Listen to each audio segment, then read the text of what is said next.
Thank you very much, first of all, for inviting me to participate in this program. I think it's a very important program to raise awareness of this disease in the population.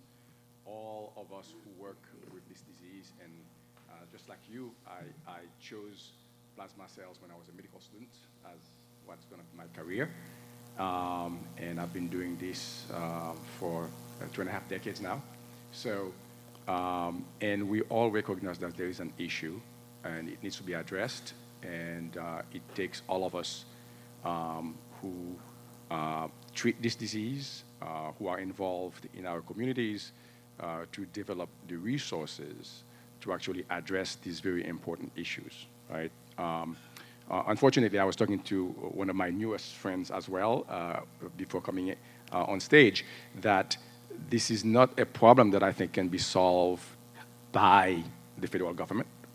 I think it's each of us to take little pieces of this complex problem and trying to solve it in our communities. Yes, there are a lot of things to be done besides raising awareness, and this complex problem has to do with socioeconomic status. We know that's a major issue.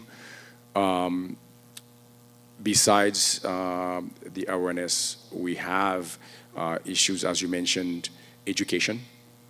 We need to educate not only our communities, but we also need to educate our colleagues, the primary care physicians, but also the hematologists, the hematologist oncologists who actually take care of a lot of different types of cancers and are not well aware of how to treat multiple myeloma. So we're working within our communities. I work at Novant, and we just started some initiatives to educate our primary care providers of the issues of diagnosis and early referral to address those 4 T's that you mentioned there. Yeah, I mean, that's fantastic. And I'm so glad you've raised so many of these issues. And of course, we could talk about them all day. But, you know, I think we have to recognize, as you've said, that this isn't just a pure myeloma issue. I mean, there are issues of systemic racism, of the social determinants of health. And so often we ignore those, or even the healthcare system as it's built.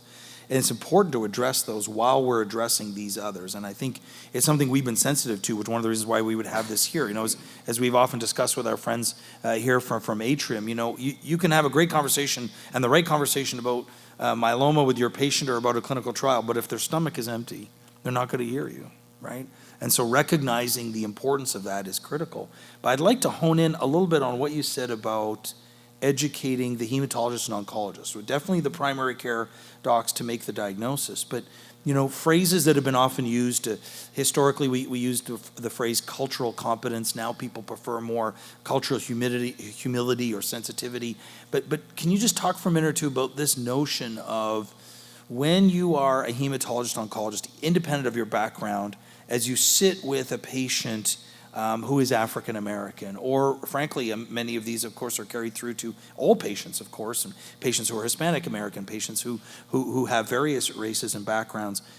How is it that we need to overcome those barriers of access? What is it that the physician right there in their office can do? What is the magic sauce there? Is it to help them as we care? Because I think this is a big part of the problem is that people make assumptions and think in a certain way as opposed to being more open. I'd love your take on that. Yes, I mean that's a very important issue that we are also trying to address.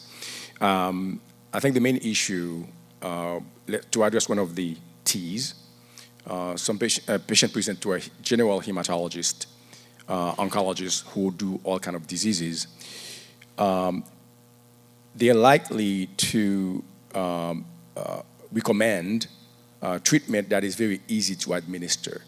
The treatment of myeloma is very complex. First of all, they may not have the time to actually read the papers to understand exactly what the standard of care is. That's the first problem. So we can work to actually educate our colleagues in terms of what is standard of care in multiple myeloma. But more importantly, if I am in my office and I'm seeing 5 breast cancer patients and 10 colon cancer patients, 20 patients a day, I may not have the time to actually order a triplet, knowing that one of these drugs, which is an oral drug, is expensive, and I have to do some legwork in my office that's going to take hours to actually allow the patient to afford that particular drug.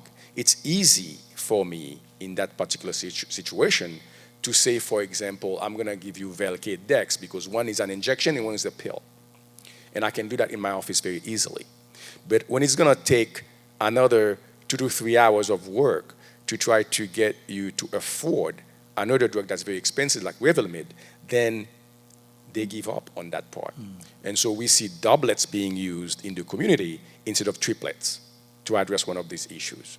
So these are the type of things that when you go to a major institution where you have people dedicated to help the patient afford those drugs, then that's when we can start achieving the outcomes that we're looking for in the African American community. So it's a matter of education of our colleagues to make them understand that there are treatments that are really available to improve outcome, but also it's a matter of knowing where and when to actually refer those patients to a major center where these patients actually may receive the other T that you mentioned, transplant.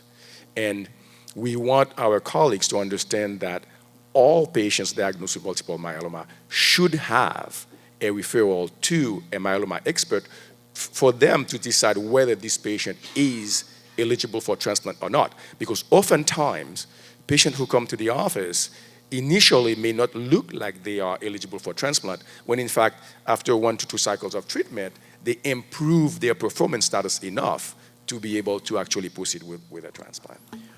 So you've raised so many of these issues that are so important to us, and this is the pragmatic part of what we're dealing with, is that it's one thing to theoretically say, oh, we want to improve access to treatments.